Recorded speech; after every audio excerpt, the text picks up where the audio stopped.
turn this.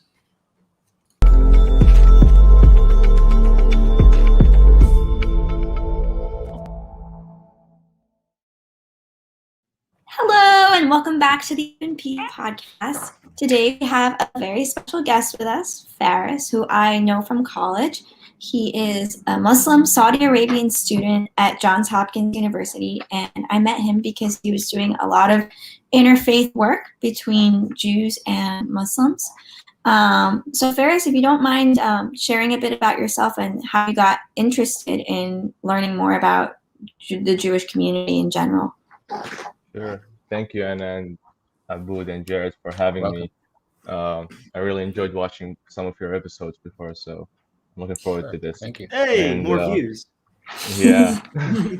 So basically, it started, I can trace it back to first time I came to the United States in 2016. It was like the first time I ever stepped out of Saudi Arabia.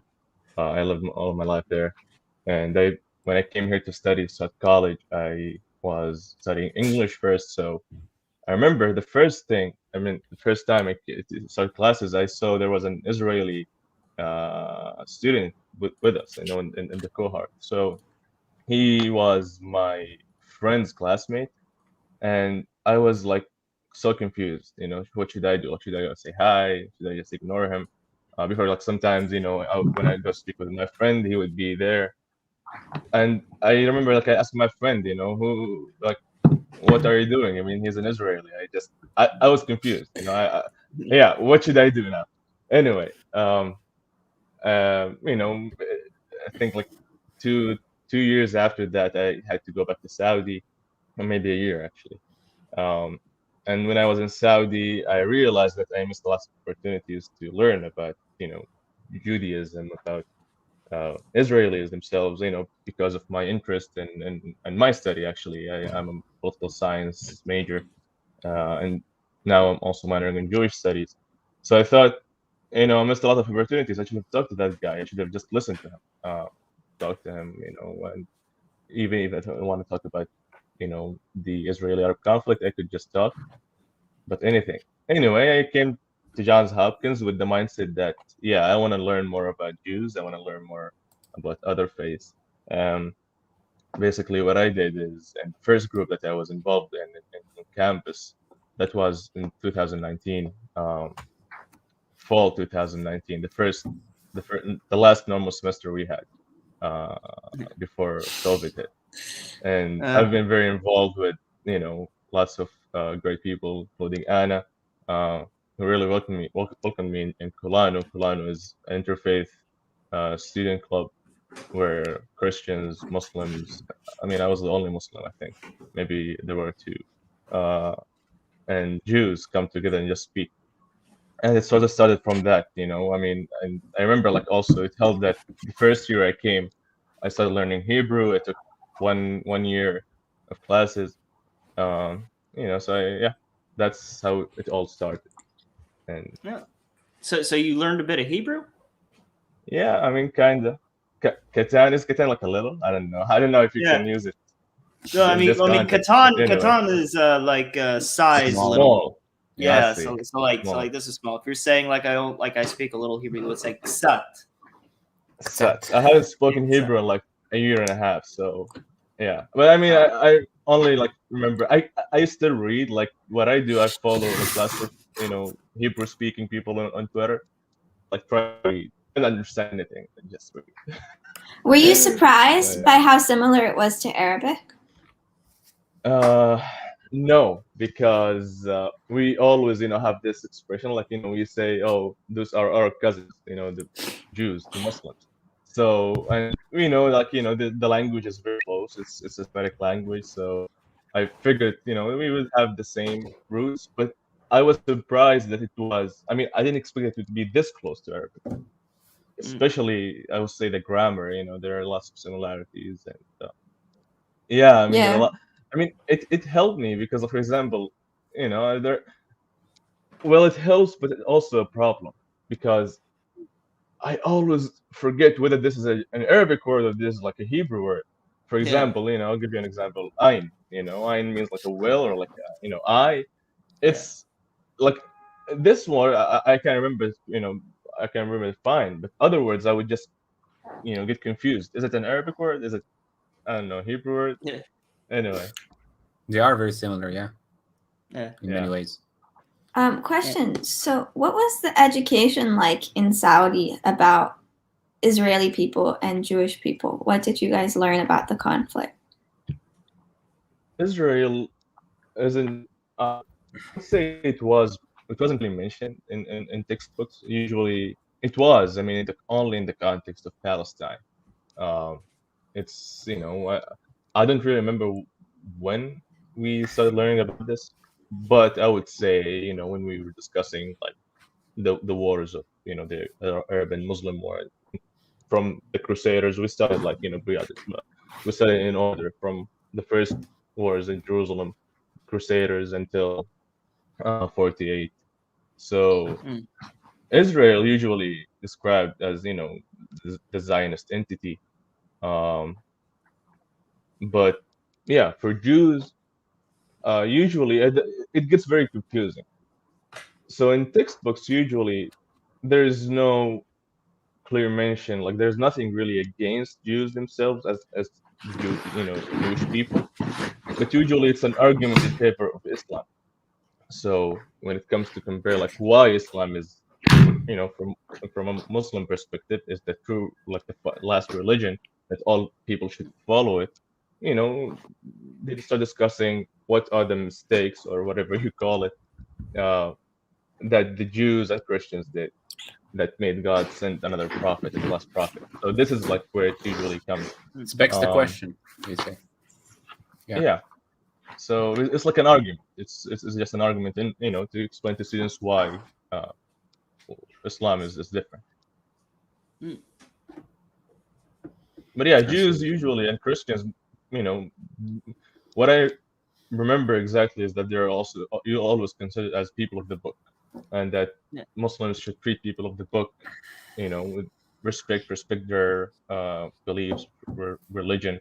And like there's an emphasis, a greater emphasis on treating people of the book, in a good way, in a good manner. And there are lots of stories about how the Prophet used to deal with Jews in living in Medina, or Yathrib as it was called at that time. I see what you mean. We have some questions in the comments about what did you think about Jews growing up. Did you grow up with Jewish people in where you lived, or? We didn't have. I mean, we might have Jewish people in Saudi. I mean, they're definitely not Saudi. Just no one asked what religion in Saudi. I mean, everyone would assume you're either Muslim or not. So if you're a foreigner, if you work there, or if you're an expat or whatever, if you're a Western, people would assume, yeah, you might be Jewish or Christian, but nobody asked. Okay. So, but I've never saw someone like wearing a kippah, like or sure. I've never saw like a Jewish symbol. I don't even remember. I might have seen some Christians who have like tattoos with the cross, but when I grew up, yeah, I mean I had really bad views about Jews because I've never met anyone. What we were sometimes, we listened in the media by some, because we had a period where extremists really were in the surface, like they controlled many of aspects of the media. It was really bad, usually, and even some shuyukh or like sheikhs, like like imams, whenever they give lectures and talk about Jews, it's confusing because those are the people who tell us to respect, to treat, in a good, to be at peace with. But at the same time, you're describing them as, with all these nasty descriptions, I would say. Sometimes it gets really nasty, sometimes it's just not fit. And I grew up listening to that. I just never thought about it. I thought, okay, it was like a fact. Yeah, Jews are bad. I mean, it's a generalization. Exactly. Except, I mean, they usually, the only distinction that they would make is there's a distinction between the Jews who don't support, the Israeli state, like non-Zionist Jews, also Orthodox Jews. And I don't know if they're Orthodox or a different sect. and the Zionist Jews. So you see here where politics start to play, because it's not really about Jews for me. Now I realize it's, for many it's about Israel, and for some they don't, just for many others also don't have don't even understand the difference. So people just put them all in one group, and that's it. Those are the Jews, except for like 100,000 in America who don't support Israel. Yeah, 100,000 out of 6 million. So I have a question. Now, when you started to join Kulanu and speak to Jewish people much more, what was the most surprising thing for you? How similar both religions are, like Muslim Islam and Judaism. Or yeah, I would say that was the most surprising thing. I mean, because I know that they're all Abrahamic religion, they all come from the same root, and we also, like for Muslims, we learn that we are not a true Muslim. You're not a believer if you don't believe in God's messengers, the prophets, the books of God. So basically, if you don't believe in one single prophet, like one of the Jewish prophets, Moses, or for example David, for us is a prophet, for you as a king, I think Solomon. Yeah, we have to believe in all of those prophets, peace be upon them, to be Muslims, including Jesus. People that I realize that Christians didn't know that. They think that we are right. So I don't know. So I thought it will be kind of similar, but I also see many differences between Christianity and Islam. So I thought maybe it will be the same, but it's very close. I mean, when I heard, like, I was watching a TV series, and like a Jewish guy said Shalom Aleichem, and I was like, what? Like, is he making Shalom fun of us Aleichem. or something? I don't know. Yeah, I mean, I was confused. And when I talked to people and asked them about this, and other stuff, there's lots of similarities. Yeah. Even in Samaritans, we close. have this. Even in our religion, as Samaritans, we have Shalom Aleichem, which means the same. So yeah. Oh, wow. Yeah, but you guys' Hebrew sounds different. True. Which means it's bad. Not necessarily, but I see humor. No problem. Sure, Faris. It's really interesting. You saw, like, a few minutes ago, you saw my name and you were confused a little bit. And I explained to you about Samaritans and everything, but maybe it's something new for you, because Samaritans live with Israelis and Palestinians very well. We're one of the best people who do that. We're very friendly with both people. Both people love us. Do you think, did you ever have that? Did you ever see that thing, that people are living among the two nations? Or, like, do you see that coming from where you live? Did you have that? They call them tawa'if, right? You mean like Jews in Saudi? Yeah. Are they living among Muslims in Saudi Arabia? Are there sects, Jewish sects? I mean, are there Jews in Saudi? I don't think so, right? Because they're Not in anymore? Yemen, and they were in Iraq. But I don't think there's any in Saudi, from what I understand. Well, unless there was very few Jewish, a very small Jewish community living in southern Saudi Arabia at the border with Yemen. Well, actually, this is contested. Some people say it's true, some people say it's not, but I would go that it was true, because the people of that city in southern Saudi Arabia say yes, they were there, and there's some graves for them. Anyway, what I know is that there were very, very small Jewish community living in Saudi Arabia after the unification of the country of Saudi Arabia. They left to Yemen. So, basically at that time, the border, like, there was no border, and you can just move. I think this is like part of it. You move to the north, to the south, you're all in the same area in Saudi Arabia. So there was, but it's to my knowledge, it was a very small community, but there were definitely more Jews in Yemen, living like in Yemen proper. So Nice. Yeah. So for me, to answer your question, no, I have never really knew that. I mean, to me, I grew up only with Muslims around me. Definitely we had more Christians in Saudi, and maybe I would say if we had Jews would be, hesitant to say that they're Jews in The reason Saudi. why I asked you, Yeah. well, the reason why I asked you because I see that you work interfaith, between Yes. Jewish and Muslims. So, you see, one of the perceived problems or like challenges of the Palestinian-Israeli conflict, let's call them, is like religion. And I think that so many people just don't understand, like from both sides, don't understand the other side enough, other side's religion enough. And I think that's an important key for at least, mutual respect, where we can start from that. So do you have any takes on that? What exactly was your work with the interfaith? Like, what did you focus mostly on? I agree with you, first of all. I think the least we could do is just talk. And this is what I totally realized once when I came back to Saudi Arabia, and I saw, I'm once Faris, I again. think you're cutting out. Sorry. I'm hearing him well, so I think it's from your maybe side. it's my internet. Yeah. Sorry. Yeah. Stop ruining it for the rest of us, Anna. Sorry. It's okay.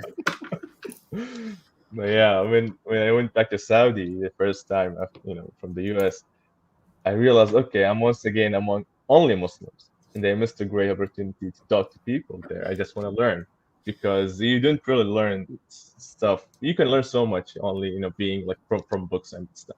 Yeah, I mean, books serve a different purpose, but talking to people is totally another experience. So for me, I think just talking to people is the most important thing to do. That's what I came here when I came back to the United States. I just wanted to be involved. I wanted to be in this group, Kulanu, to learn from people. For example, I remember the story of the binding of Isaac. We did an episode on this, Anna. Remember? We talked about, exactly the different. I mean, we did like the different interpretations of the story, the binding of Isaac, based on, from a Muslim perspective, from a Jewish perspective, and the Christian perspective. So, and there are some we did this this sort of work. We find like a common topic, we all speak about it, and eventually I would realize that, oh, it's not really different. It's very, very similar. Like there are differences, but overall there's similarities, just a lot more. Yeah, that's something that I don't know, I feel like is lost on a lot of people, especially in the West. So like Judaism and Christianity get pushed together for some weird reason, even though like just in terms of theology, Judaism and Islam have so much more in common. I mean, the basic philosophy of how we think about just even faith is way more similar than anything like we had, like the Christians have.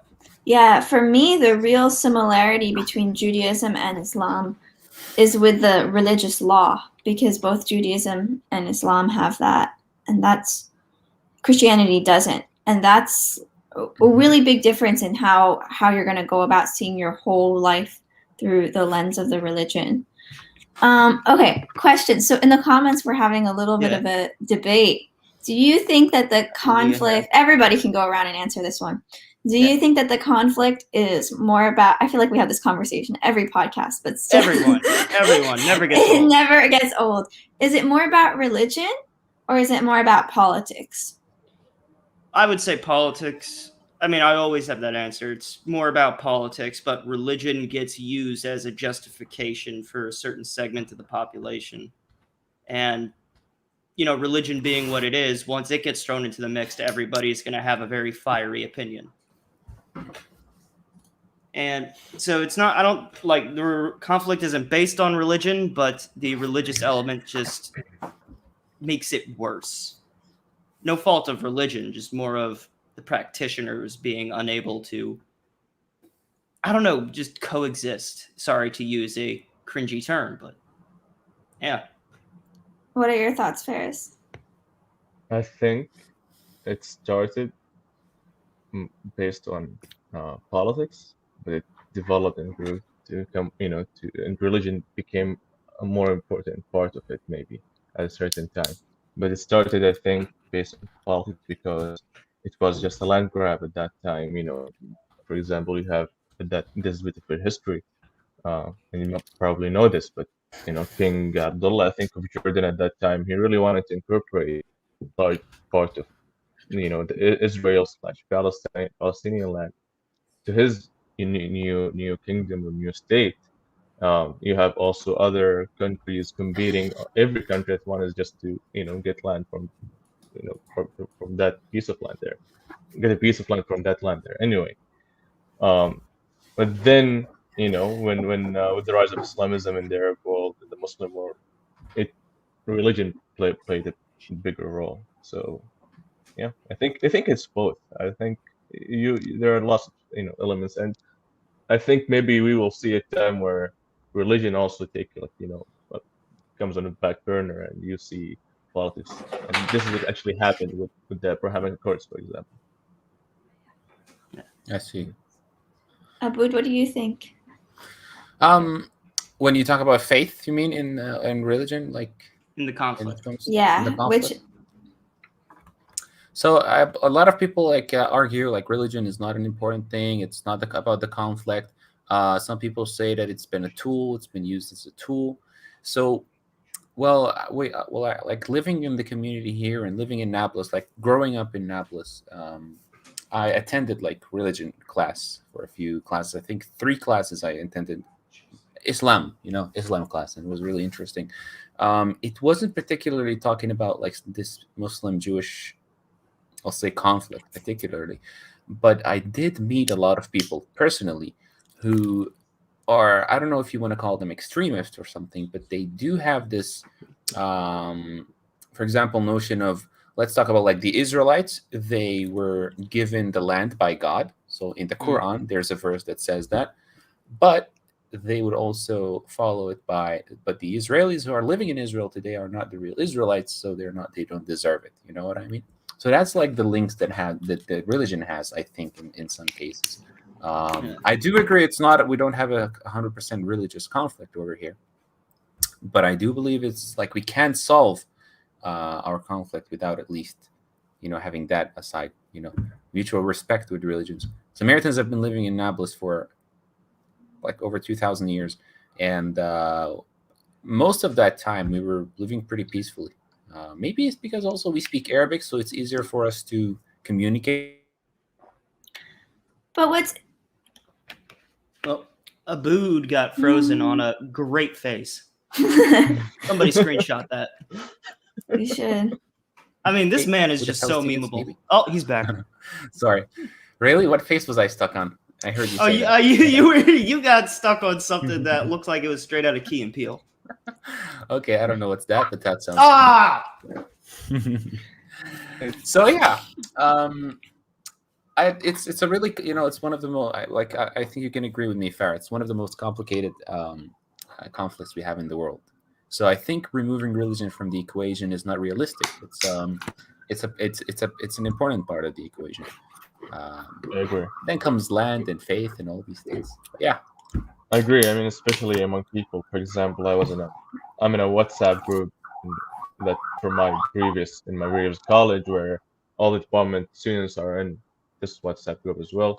And usually, whenever something happens in Israel and Palestine, you would see many people using verses from the Quran or from Hadith, the sayings and tradition of the Prophet, to make an argument, which is I think it's stupid. I think religion, you don't have, not ordinary people who are not well versed in Arabic language and history and in fiqh, or I think it's jurisprudence, I'm not sure, can just make arguments using religious texts, because it's difficult to interpret it. But that's how you see it. Yeah. Sorry. Yeah. I was just sorry. going to say that's always the weirdest thing when you're talking about the history of the conflict, and you get people who start, giving verses from the Quran and Hadith, like you said, and then you have Jews who then start talking about the Torah and the Tanakh and the Zohar and all that stuff, and it's just like, how are you guys like the other one doesn't believe in the text you're quoting? How are we going to get anywhere? I just always look at that with a cockeyed look on my face, just wondering, like, these two are just entirely missing the point. Well, you know what's crazy? One of the last, I don't know if this was the last podcast we did, but the one with the spokesman from the Hebron Jewish community. Al-Khalil. And that's when you really feel the role of the religion, is when you talk to this guy. And this dude, to give you an idea, he would walk into a taxi cab with a Palestinian driver, Arab driver, and they would talk about the conflict, and he'd be like, so what do you see as the solution? And he would be like, well, let's have a war and see who's greater, your God or my God. Like, okay. I mean, and so there's people who literally think like this, like God is on their side, and therefore they're justified in doing whatever they do. Yeah. And it's not like that's a new idea either. People have been putting God is with us on their money and army belts for millennia at this point. What was it, like every single empire in World War I had their national motto as God with us. Russia had it, Germany had it, Italy, Austria-Hungary. Interesting. Yeah. I just want to give a shout out to also another person in the comments about whether this is the most difficult conflict to solve. Yeah. I kind of agree with this. I think that I've said this before. I think that this conflict gets a weird amount of attention proportionate to like other conflicts. I don't know if it's the worst one on the planet, but nevertheless, it's the one that like all of us have here on this podcast have some kind of personal tie to. Yeah. So I guess that's why we're talking about it, Yeah. I mean, I have a weird theory, which is bordering conspiratorial, about why this conflict gets so much attention more than anything else. Cold War and foreign interests. It like this area, this strip of land, Israel-Palestine, is in a very, very important geopolitical strategic location. And during the Cold War, when everybody had to pick sides, Israel ended up getting on the side of the West, and the Arab states ended up getting on the side of the East, I guess you could say, the communists. And I don't know, we just got into a habit of like foreign powers just getting too involved in what is essentially local politics, and they just make it worse. Even if it's not directly the governments, it's also like foreign media and foreign commenters and everything that just end up, like from my view as someone who lives here, just throw gas on a fire and then yell from across the street and leave. Okay. It's really that's my theory. Just foreign meddling. Well, I mean, yeah, I can see what you mean by foreign interests for sure. But I think also there's another reason why it's complicated also. Like the comment that says that it's I don't agree, it's one of the most difficult conflicts of, I mean, it is one of the most difficult. It's not the most difficult maybe, but it is one of the most difficult, and the reason why is because I lived, like I'm saying that is because I lived with the Israelis and the Palestinians, and I've seen how many people want peace, and I've seen also how many people like don't want peace and want the whole cake for themselves. So like there's a lot of people that want all the cake, and how are you going to convince these people? How are they going to, like, I had this conversation like a few days ago with a friend who was talking about, what do you think? Is it a one-state solution or is it a two-state solution? This whole classical question. Don't even get me started. You can write a whole book about these two things. So you can find valid points for sure. So it is difficult, and one of the reasons why I believe it's really difficult, like one of the most difficult conflicts, is we have two people who really, really love the land, but at the same time, there's like inside the two countries, we have people who like are not willing to give up any part, and if they do give up any part, it's a disgrace, for them. How are we gonna end up with those people? So I think. Yeah, and also for what I'm seeing in the comments is people saying it's not that difficult. There should just be a one secular state for everyone. If you see that comment, you know, What I was your name think, that state? yeah, I wonder Yeah. if you actually lived there, if you would still think that, because people, and that's where the religion part really comes in again too, is people are so deeply attached to their religious understanding. Like, I noticed that also almost every like heating up of the conflict seems to start over Al-Aqsa. Even like the things that like you think it's Gaza, you think it's this, but really it's like always like Al-Aqsa that seems to start, like it started the Intifada. It just, I think that's where it goes back to religion again, is people, if you grow up hearing that this is the holy place of your ancestors, you believe that you need this place in order to fulfill God's will, it's very hard to get people to compromise when they think it's literally the word of God. Yeah. True. Yeah, you're like, at this point, if you think it's literally the word of God, I mean, we respect all religions, and you can respect any thought, but when you think that, you start believing that, like, what can the consequences be? If it's the word of God, then I'm doing my mission, and at this I point, think, sorry. you can sacrifice yourself. That's what I'm saying, for the word of God. That's the danger of it. For me, just to paraphrase what Anna said, and all of you, it's that we operate on a different set of facts. Every one of us trying to make an argument for them, make their argument, the most true and convincing argument, because we have different beliefs. But I think this conflict might not be the most difficult to solve. There are a few things, like there's a roadmap, you solve it. The problem is that it's a very unique conflict. I don't think there's any case where you would see like people who came. I mean, this is just a fact. I'm not saying anything against Jews, but most not now, but many of the early immigrants came from European countries in the land of Palestine or Israel now, and you have inhabitants of that land who live there. So you have like very different arguments. Just people who came there thought that this land was promised to them. It depends on if they were secular Zionist or religious. But you also have people who lived there for like 1,000 years or whatever. I would say it doesn't matter. You've been here 2,000 years ago, but now I've been here for like last 1,000 years, 500, 1,500,000 years. So it's just people have like very there are strong arguments based for everyone, and you just can't. I don't think it's about the argument itself. It's about that both people realize that no one will go anywhere now. Jews will not just disappear. Palestinians will not disappear. You just have to accept this fact and then move from here. What can we do to just create a state that we can both Palestinians and Israelis live in peace? Yeah. I just want to go back to a bit of history, but because I feel like this aspect gets forgotten a lot, but like the very beginnings of the Zionist movement was not religious.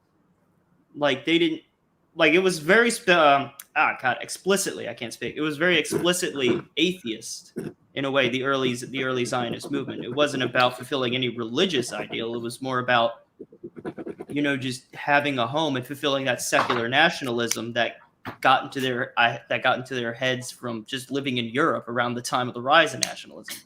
Well, that's also complicated though, because there have historically been not necessarily Zionist in the sense that people wanted to build a state, but in the 1800s there were Jews from not just Europe but from all over the world, even Ethiopia, the Middle East, coming to Jerusalem for religious reasons and making a home there. So you have that happening at the same time, and sometimes even before the secular Zionist movement.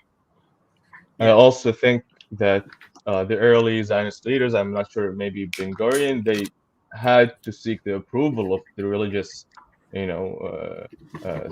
parts of of Judaism, like in Israel, to actually establish the state. So there is, like, even Yeah. though they don't really agree, like, especially I think Orthodox, I'm not sure, they don't think that this state should exist until the Messiah come. They still needed their approval to establish the state. So there, Yeah. it's both. Yeah, it's a It's bit of both. similar today. You have secular parties, you have right-wing parties, you have left-wing parties, you have religious parties in Israel. Um, so it's the same, I think. Yeah. Sure. It's like, when it comes to like the specifically religious aspect, like when you cited Ben Gurion, that was specifically him seeking to gain the support of the religious parties in the Knesset, in the parliaments, just so that way he could have a more stable government. But like the real religious connection comes back from the early days of the Yishuv, when before there was a Knesset, there was a general assembly of the Jewish community in Palestine, and there was a huge, and like the earliest debate I remember was whether or not women should get the right to vote in this assembly, because the seculars wanted to give them the right to vote, but the Orthodox parties were heavily against it. And so I believe the compromise that they struck was that women would be allowed to vote, but the Orthodox votes would be counted as 2 per person. Yeah. Wow, that's so shitty. Yeah. Well, it was the early days. It didn't last forever, thank God. Yeah. Good point. And then, to throw it all in the mix, and I say this because I grew up this way, and then you have the whole concept of religious Zionism, which is Orthodox Jews who, believe in Zionism and believe that is the like part of their religion, which is really different from the Orthodox Jews who are very anti-Zionist. So you have that going on too. So it's just a little bit of a mess. Yeah. I heard somewhere about this new, I don't know if it's a new idea, but there's this AI thing that can like predict the outcome of the war, so you don't have to fight it. So That's some Usually, cyberpunk shit. And I think military, they use this in the military usually. They just play, make simulations and play games to see, what strategy or what mistakes they could have avoid. And I think this happens like, in military in general. Right, but that's like to win. But like I'm talking about between 2 countries, that they would do the AI thing, and the AI would calculate. Okay, so they have 100 soldiers here, 200,000 soldiers there, like tanks and planes, and the AI would like. It's probably super sci-fi, but it's an interesting way to think about it, not to cause human suffering, although having power, but not to cause human suffering. So, But for example, if you run this game for the Israelis and the Arabs are land now how many, like 400 million. They could just really walk, and if you could just walk, and Israel will just disappear, and they could just walk to the land, and that's it, without even using tanks or whatever. But it's not about that. There are lots of other elements that you need to consider. That's why there are military strategists. That's why you have Israel is trying to maintain its what is it called? I'm not sure what's the term, but it's like an edge over the Arabs in technology. Advantage. And yeah, exactly. There is actually a term, QM something. They use it in academia. I forgot what it is. So, question, Faris, what do you think of the cooperation that's been going on between Israel and Saudi? I know that they are working together a lot more. This is actually, I'm writing a thesis for Really? this semester and Do the tell. next semester for just in undergrad thesis. It's nothing serious, but it's my quest. Basically, my thesis is about this dynamic. I wouldn't really call it cooperation. There are actually, if you want me, I can refer you to very good papers been written on this topic, trying to explain what's the nature of this, what's going on between Israel and Saudi Arabia. Some say it's an alliance, go as far as to describe it as an alliance. Some say it's just cooperation. There's a paper that came up with a term called passive cooperation. It's a very good paper from a Saudi scholar, and he explained why is that and how they maintain this passive cooperation. I think for me, there have been cooperation between Israel and Saudi Arabia for a long time, since the war in Yemen in the 60s, when Egypt was involved in Yemen, when Yemen was still divided north and south, and there was the imamate in Yemen, and there was actually there are some reports, I'm not sure if they're true or not, but that Israel sold some weapons to the to one part of in the conflict in Yemen with the request of Saudi Arabia to America. So they're like back channels. And there have been some instances of cooperation. It might not be as active. I don't think they ever maintained an active line, like a direct line between both countries. But what really, I think, like when the Abraham Accords were announced, many so-called experts anticipated that Saudi will normalize relationship with Israel. It turned out to be not true. So that's why I tell you, Anna, I don't know what is it. Because, for example, you have Saudi Arabia not really standing against the Abraham Accords, but at the same time, you have Saudi official position reinstated that we are supporting the two-state solution. We reinstate the Arab Peace Initiative. You have Saudi Prince, for example, Turki al-Faisal, who was the head of intelligence in Saudi for like 30 years, saying that Israel is the last colonial power in the Middle East.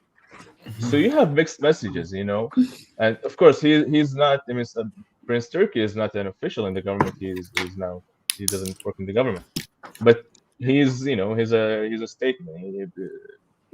Government, I think people listen to him. So it's difficult to make sense of what's going on. What I would say is just basically it's not only about Iran, the rise of the threat from Iran. There are also lots of opportunities that both countries can do, and there is a trend in Saudi Arabia. I would say it's an inward-looking nationalism. People are now trying to say, we've been supporting the Palestinian cause for decades, and I used to give charity out of my school money. Like I would have like 5 riyal, which is like, I don't know, $1 or something.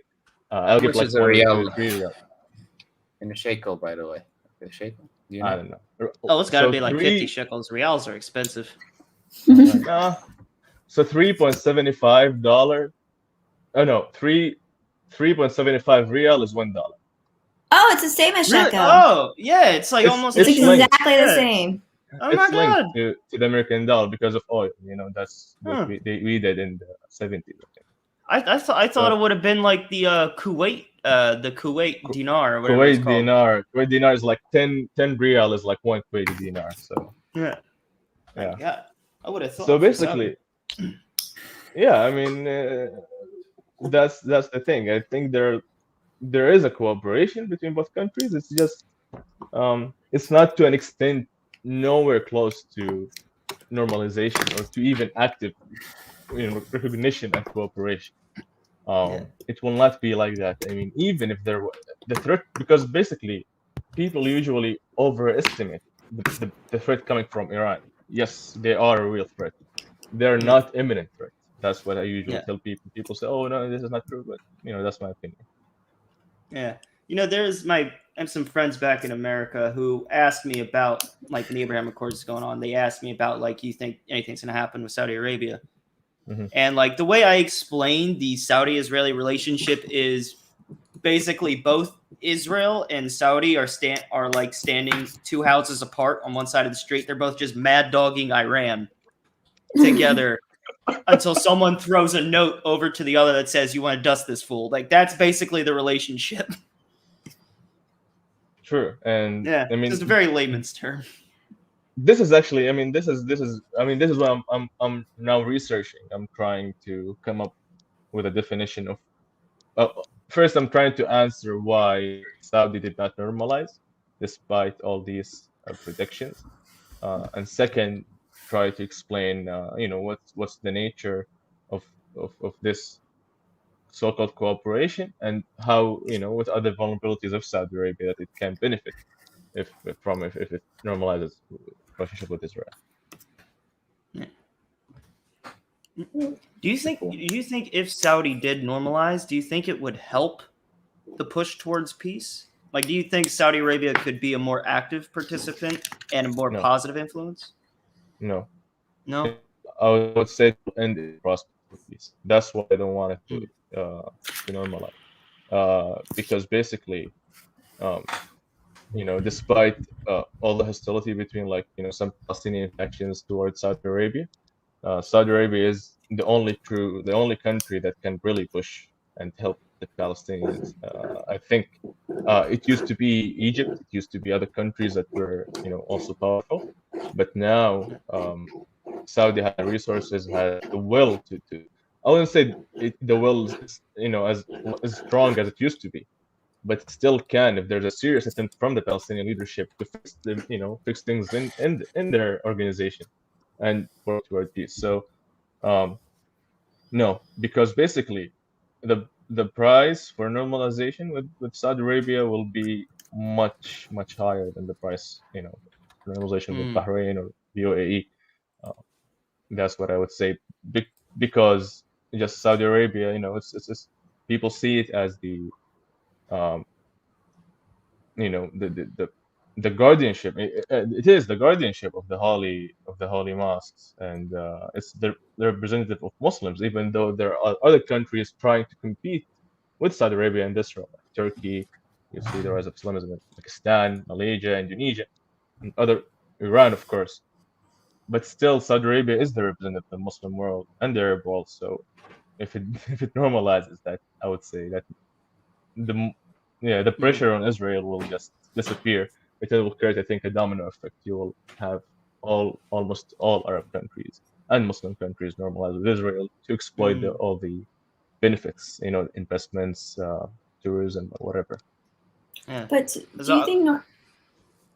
I was gonna say, like, I bet MBS could use some Israeli investments for that weird line city he's building. That's exactly the line. It's it's a very. I mean, I'm very excited to that project. I'm Really? a bit like, yeah. It sounds really. It sounds so good to be true, but I think I would really want to see how it turn out, because basically, yeah, I think people can do a lot of what anything that you can imagine that you can do. That's basically my father used to tell me. If you can imagine it, then you can do. So, I want to see how it goes, that line. Yeah, It's really ambitious. I'm not sure. Anyway, this is good. Faris, Got one. What's your ideal solution for the conflict if it was you and you got to make the decision? Oh God. You're asking Faris? Okay. Yeah. Interesting question. Well, what do you mean? I would say the two-state solution. Like, what do you mean by the ideal solution? Yeah, no, that's what I wanted to hear. You want to hear to have a two-state? I mean, I'm all for Israel, Jewish Israelis having their own land, and this is basically what, for example, MBS said, and this was like huge news. It was like the first time a Saudi leader would come and say, yes, the Israelis have the right to have their own land. He said this, I think, in 2018. So I'm all for this, especially the fact that many, the new generation, the new Israeli generation, the young people, they were born in this land. So basically, this became their land. You can't just take them out of it. It's just where would they go? So I'm all for this, but I would really, like to see Israel doing just a lot more than giving Palestinians a peace deal like the one that Jared Kushner proposed. That's just, you're giving basically you're giving Palestinians, the bad land. I would say there is nothing good about these lands, and Yeah. you took a huge, amount of the lands they live in. Yeah. Well, Basically, we gave them a road to get from Gaza to Hebron. like a very, I Like don't know, that that was small really like little road. I was 2 lanes, 2 I lane was road. It's like, one car oh, going. That's it. I was looking at that map and I was sitting there thinking, what if somebody crashes their car? Is the whole country broke now? Like, Oh my God. That is like Exactly. pretty small oh, for a big project. I mean, So basically, if I think this Bree 67, I mean, this wouldn't be accepted by Israelis, I'm sure. Bree 67 borders are the most perfect for me. But I would really, if I was in the decision, I would, there should be some changes to that because of settlements. This also another issue that need to be addressed. But overall, I would love to see, and I would prefer it actually to see that Jerusalem would be in an international, uh, under international control, because basically, so there like were the like some UN videos, control? some I don't know, but there should be like a kind of a regime that controls Jerusalem to make it safe for all, because basically what I saw when the UAE normalized relationship with Israel. And when some UAE tourists went to Jerusalem, they were kicked out from the mosque. Yeah, Palestinians sometimes I saw act that. like they act sometimes like they own the mosque. It's not your Mm, I don't want to say. It's not your yeah, mosque. It's all yeah. Muslims' mosque. You don't have the right to kick people to interrupt their prayers or whatever. If you want to be the a true custodian of that mosque, you have to provide safe place for all people, no matter who. Saudis, we still Yeah. host Iranians in Hajj because this is basically, Yeah. a pillar of Islam. We still host Iranians. In fact, Iranians have one of the largest quotas in Hajj because of their population and they're very religious. We you can't really do this to people who come to visit one of Allah's mosques. So I have serious doubts about it. Palestinians, yeah, keeping the mosque safe. That's why. I also have even more serious doubts about the Israeli government doing that. I Yeah. would rather, of course, pick the Palestinians because eventually you would take care of your own religion better than anyone would do. But I would prefer to have some sort of a regime that controls Jerusalem and the holy sites. Do you think Jews would be allowed to pray on the Temple Mount? Because I know that's a very tense topic. I don't know, really. Yeah. My answer is I don't know. I don't. They might be if there's a new generation of Muslims who believe in, Is you that can have. allowed in Islam for Jews to pray on the Temple Mount? Not in the mosque, but on the mounts. I don't know, to be honest. Yeah. I haven't really heard anything that says explicitly Jews shouldn't pray on the mount. I mean, what we believe basically is that there is a mosque on the mount. No, I haven't been there. I don't know the geography.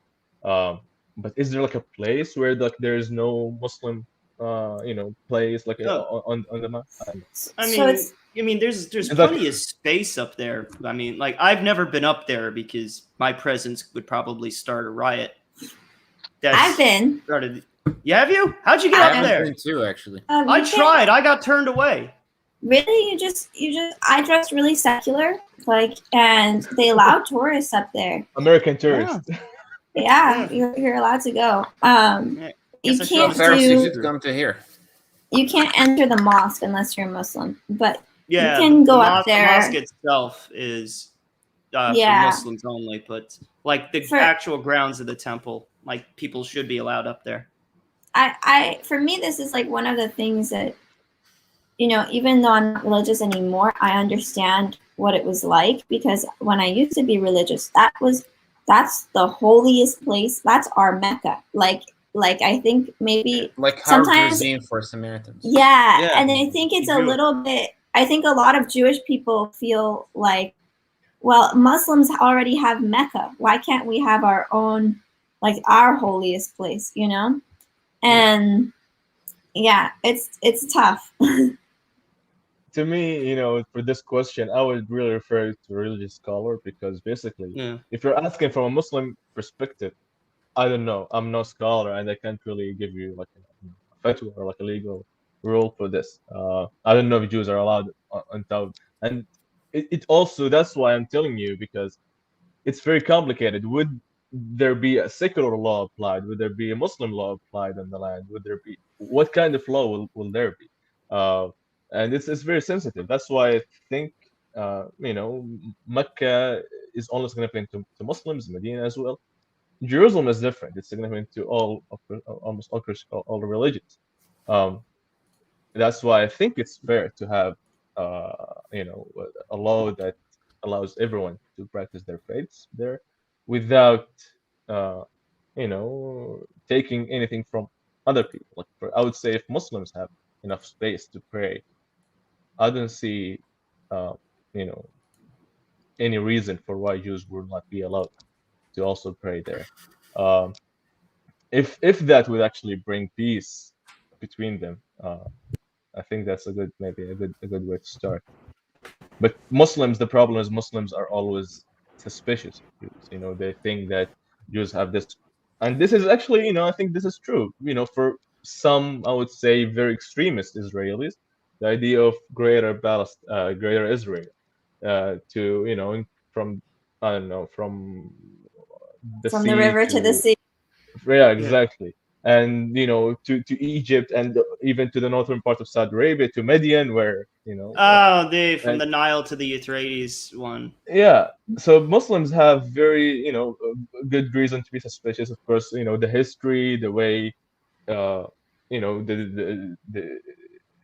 I forgot what it's called, but that Zionist organization that was responsible for purchasing lands, the way Muslims have reasons to be suspicious, but here's the thing: it's not really it's not because they are. When Muslims look at this, they look at Muslim and they look at it because they're Jews. No, it's not because they're Jews. They're just people. It's not like Jews have this ability to grow like secret plants.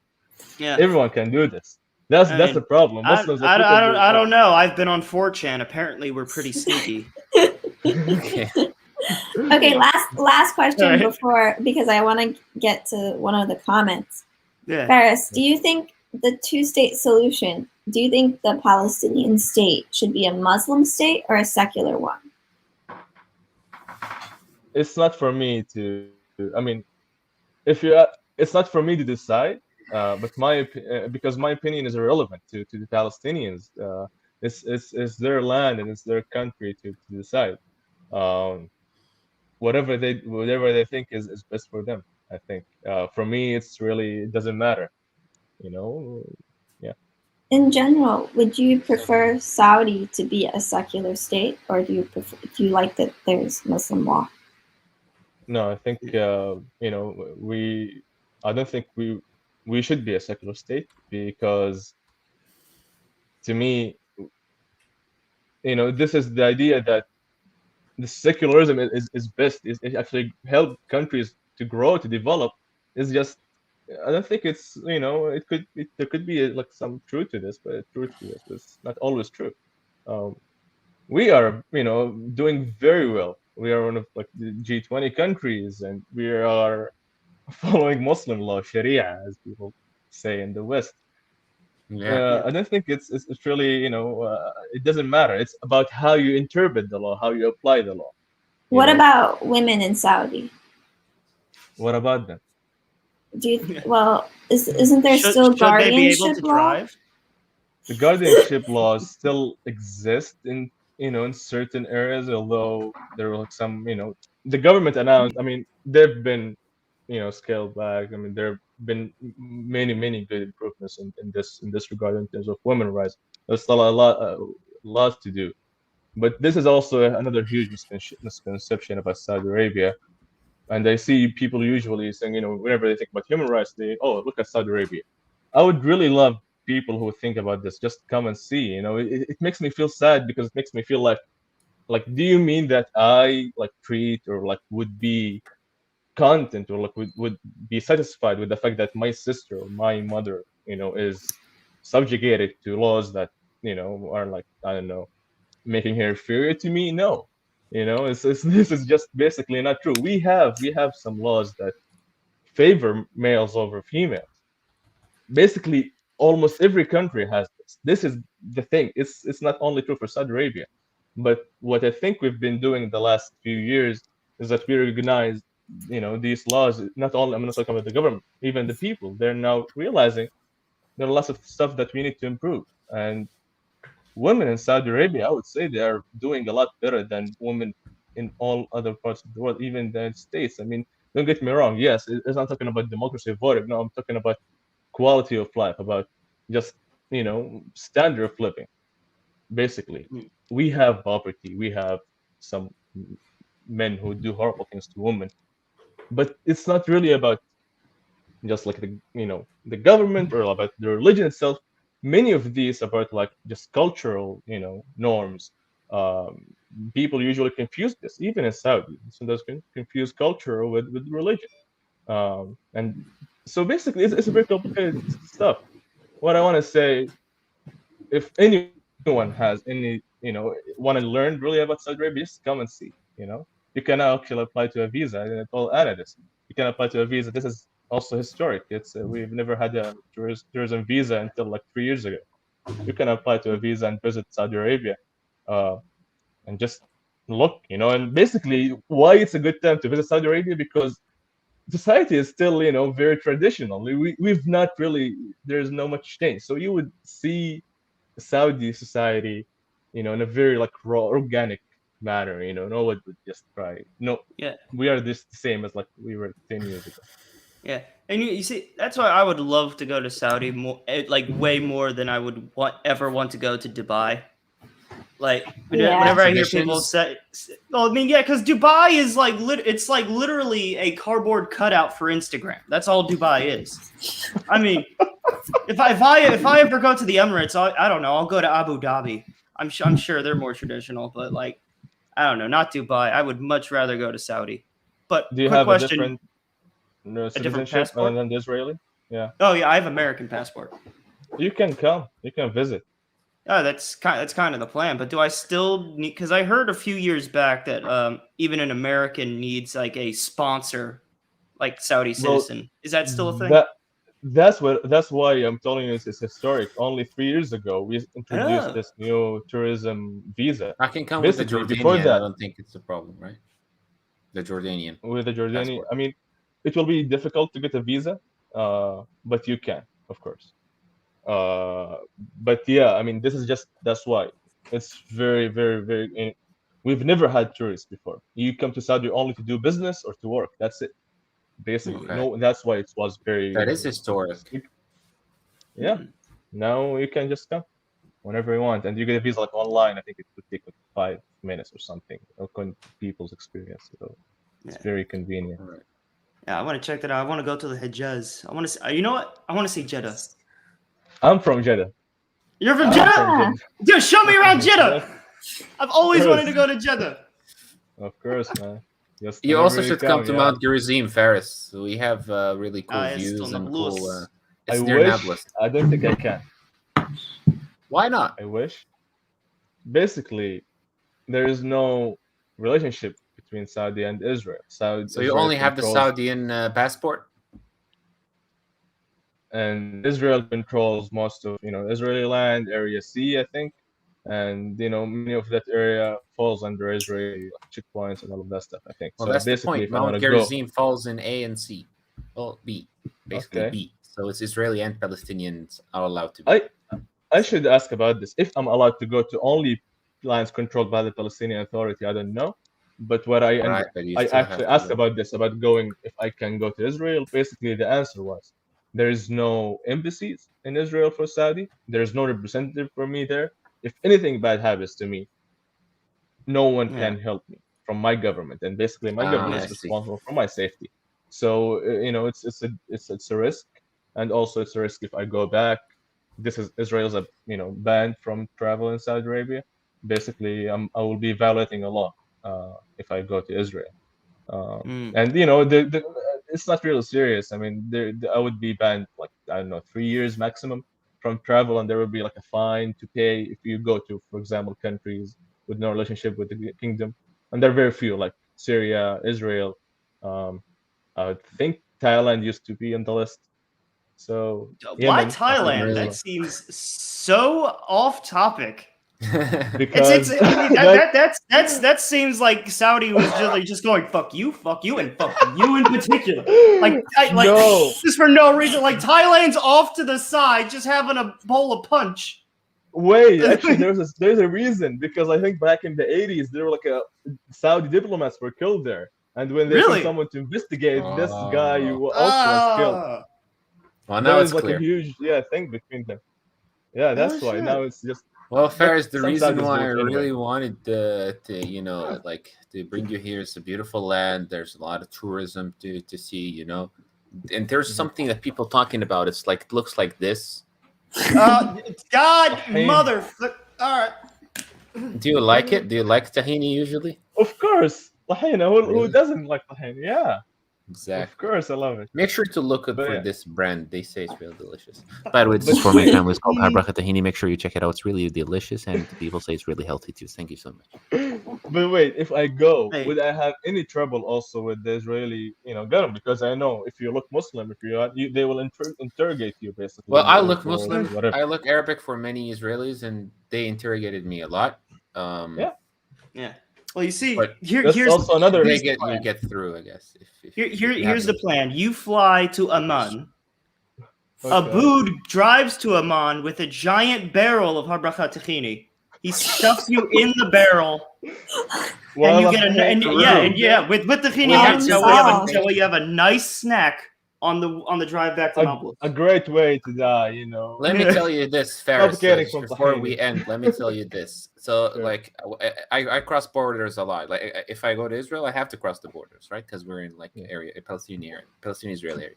So, whenever, like, all the time, there's new soldiers and new guards, right? And they don't know about Samaritans. So usually I tell them, you probably know this tahini, right? And they say, oh, of course, please go in, no problem. So that barrel It's would like, be a good. do you like carry like a bottle of tahini? I don't do that, but that's a good idea. I just mentioned the name. They know. like most soldiers one. are just like some 18, 19-year-old kids who don't want to be there, and a dude comes up and offers them food. Swear to Like, they're God, just be every like, yeah, time. go, man. Like, Every time. all right. Well, Absolutely. fortunately, It guys, was we are running. wonderful Yeah, it was awesome. having Faris. you, Thank Faris. you so This much. is awesome. Thank you for So having me. great. Yeah, All right, I really thanks enjoy my everyone for time with watching. you guys. Yeah, but unfortunately, we're out. Hey, Abood, don't Yeah. you forget. Don't you forget. Don't The you true forget to call. like, subscribe, and comment. And what else? Follow Yeah. us on Twitter and Instagram. Yeah, but Jen Yeah. was about And to I think say we have a something. TikTok too. Oh, that's right. We got a TikTok. True. Leah, are you in charge of the TikTok? Leah's in charge of TikTok, I think. I can't remember. Anyway, guys, it's been a great time, but unfortunately, it's time for me to put you all back in your box. Oh, we gotta get ready.